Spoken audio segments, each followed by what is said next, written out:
Welcome to our online information session on how to complete an application to Peel Language Development School. My name is Tanya Rose and I am a member of the Speech Pathology team here at the Peel Language Development School. Due to the restrictions implemented to protect our community from the risk of COVID-19, we are providing this information session online this year. We hope this presentation will provide you with information regarding the referral process and answer some frequently asked questions about our school and service. I would like to start with an acknowledgement of country. We acknowledge the traditional custodians of this land where Noongar people performed age-old ceremonies of storytelling, music, dance and celebration, and where they cared for the lands and waterways. We acknowledge and pay respect to the elders past and present and acknowledge those of the future, for they hold the memories, traditions and hopes for all Aboriginal Australians. Always was, always will be. In this presentation, we will provide you with information about Peel Language Development School and how we are different from a mainstream school setting. We will provide you with information on developmental language disorder and briefly talk about the risk factors and red flags to look out for. We will discuss the referral process and the role of the school psychologist in the application process and provide you with information on how to access speech pathology services for your students. It would be great if you could please take time to view our short 3-minute school video. A link to the video can be found on our school website. This will provide you with a brief overview of our school and the services that we provide and allow you to meet some of our staff, including our principal, Fiona Forbes. I hope you enjoyed the video. Just to summarise, language development schools or centres are government-funded schools providing specialised programs for students with a diagnosed language impairment. Language development schools are located on a dual campus with a mainstream school. Each school has its own administration, including its own principal. There are 5 language development facilities in Western Australia. Each caters for a particular region. At Peel Language Development School, we cater for students in kindergarten through to Year 3. We have 23 classes across 4 school sites. Classes on each site integrate with the mainstream school for a variety of activities, and they also share school facilities. There are 278 students across the 4 sites at Peel Language Development School in 2022. As the video touched on, a valuable part of our service to the education community is our statewide speech and language service. Each of the 5 language development centres across WA have a speech and language service or outreach team attached to them. The PLDS team provide an outreach service to 134 schools across the South Metro, South West and East Kimberley regions. The aim is to strengthen the language expertise available to students and provide greater support to schools and teachers through professional learning models and early intervention programs.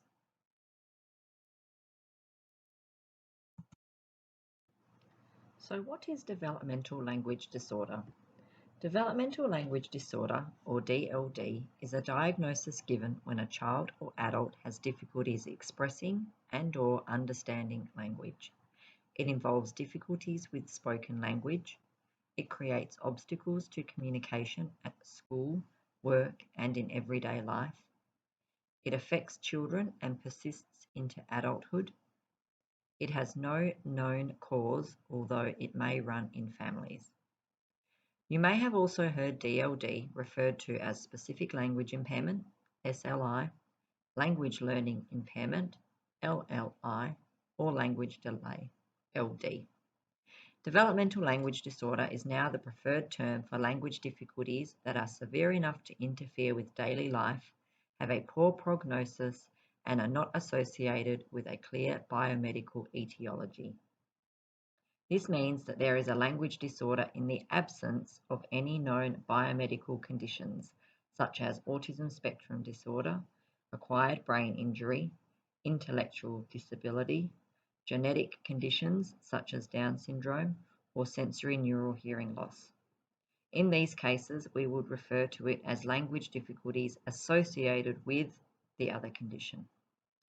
Because a diagnosis of DLD has some exclusionary criteria, it is not just a speech pathologist that describes the language deficit. It is typically diagnosed with input from a psychologist or pediatrician, as well as input from other key people in the child's world, such as family and teachers. Individuals with developmental language disorder can have difficulty with either their expressive language skills, their receptive language skills, or more commonly, both. Receptive language refers to our understanding of language, and expressive language refers to how we get our message across. When we talk about oral language, we are looking at 6 different areas or skills that all come together to help us be competent oral language users. The 6 areas of oral language are comprehension, the understanding of language; semantics, words and their meanings; grammar, includes word structure and the way we organize our words into sentences; pragmatics, the social use of language; oral text or narrative, the telling and retelling of a series of events; and phonological awareness, the knowledge of the sound structure of language. Each student who attends Pure Language Development School has an individual language plan, which outlines specific language goals that they are working on within each of the 6 areas of language. Speech, on the other hand, is the way that we pronounce our sounds. You may have also heard it being referred to as articulation. If a child has difficulty with their speech or articulation, perhaps they say tat instead of cat, or maybe they have a stutter or have been diagnosed with dyspraxia, this means that they have difficulties with their articulation of speech sounds. This doesn't also mean that they won't have a difficulty with their language skills. A number of our students fit into the middle part of the diagram on your screen, where they experience difficulties with both their speech and language skills. I would now like to ask you to take a short break from this presentation and head over and view a short video on DLD that has been put out by Raising Awareness of Developmental Language Disorder, RADLD. RADLD is a movement of passionate academics, researchers, health professionals, educators and families from all around the world who are committed to raising awareness of DLD. This video gives you a personal look at DLD by interviewing children, adults and families. I hope you enjoyed the video. As you will have just heard in the video, DLD is more common than you think, with an estimated 7% of the population having DLD, compared with 3.2% of the population having ADHD and 0.7% of the population having ASD.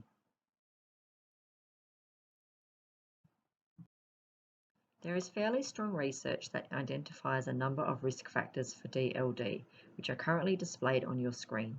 Some of these include gender, with boys being more at risk than girls, history of recurrent ear infections or middle ear pathology, a family history of speech and language difficulties, and also socioeconomic factors. The information contained in the next 2 slides is provided as a guide to show you what typical language development looks like. This handout on your screen can be downloaded from the Speech Pathology Australia website, along with individual checklists for children in this age range.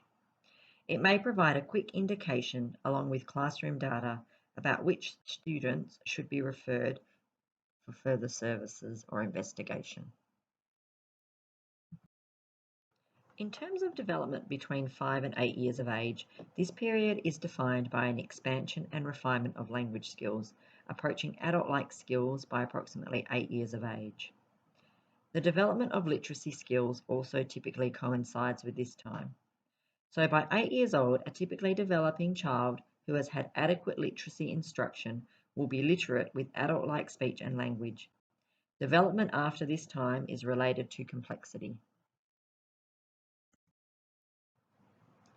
The next set of slides outlines some red flags or indicators that students in your class may be having a difficulty with their language. If students exhibit the following behaviours, then a referral to a speech pathologist may be warranted. This slide shows red flags for students in kindergarten or those who are roughly 4 years of age. This slide looks at indicators or red flags for students at 5 years of age or in pre-primary.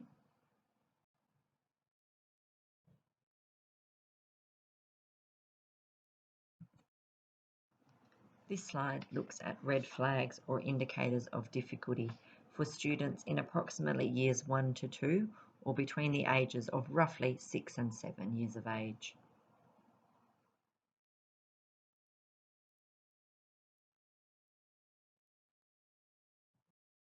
And finally, this slide looks at red flags for children of 8 years and older or in year 3 at school.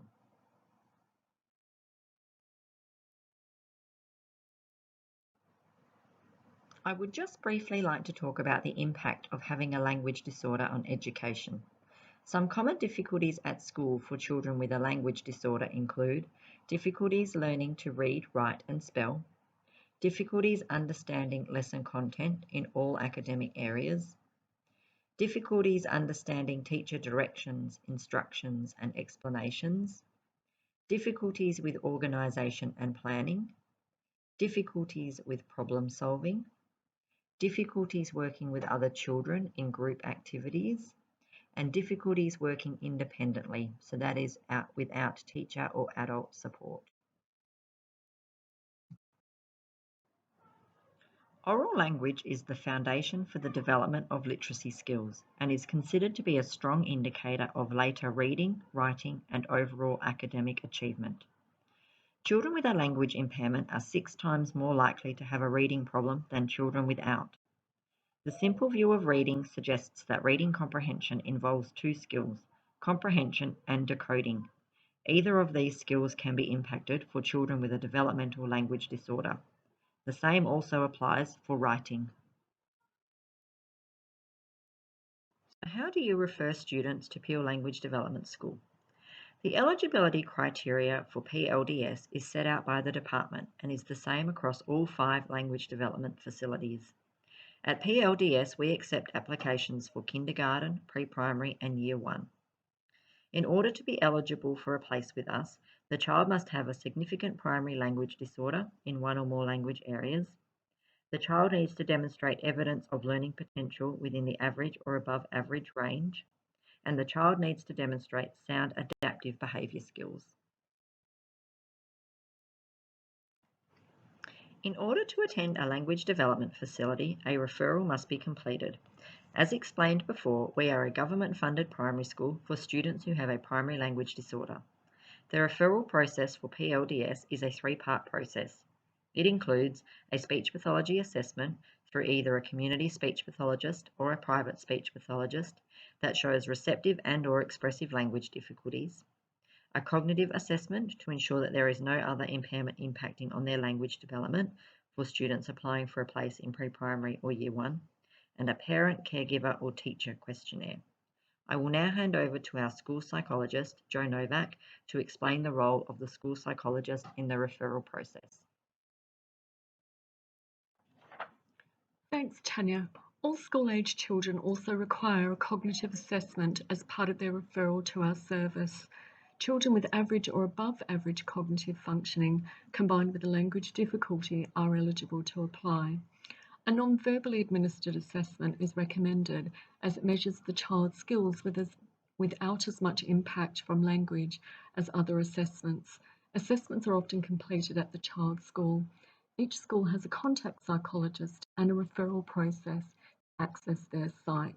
It is important to note that this is subject to the current workload or caseload and other demands that the school may have, and involvement of the psychologist requires parent or caregiver consent. Alternatively, these assessments can be completed privately by a psychologist in the community, and parents can speak to their GP, the child's teacher, or speech pathologist for more information. Non-government schools also have access to a psychologist who is able to complete the required assessments for an application. The psychologist also provides the teacher with referral checklists for their year level and completes the behavioural checklist and will submit these forms together with their psychological report to the placement panel. The closing dates for applications for the 2023 school year are the 9th of September 2022 for pre-primary and Year 1 referrals and the 23rd of September 2022 for kindergarten referrals.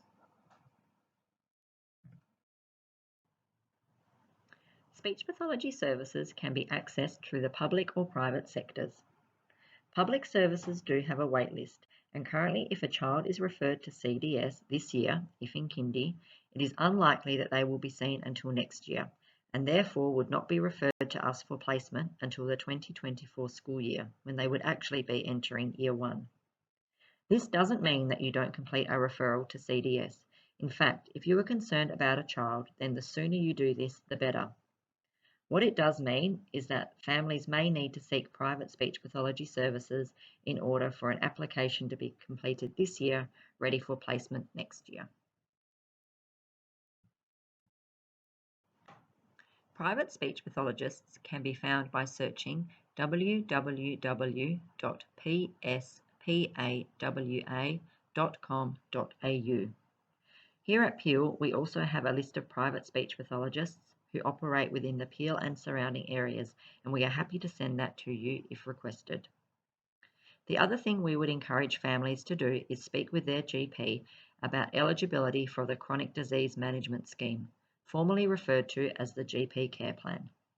If eligible, this allows the child to access 5 allied health sessions with the cost being subsidised by Medicare.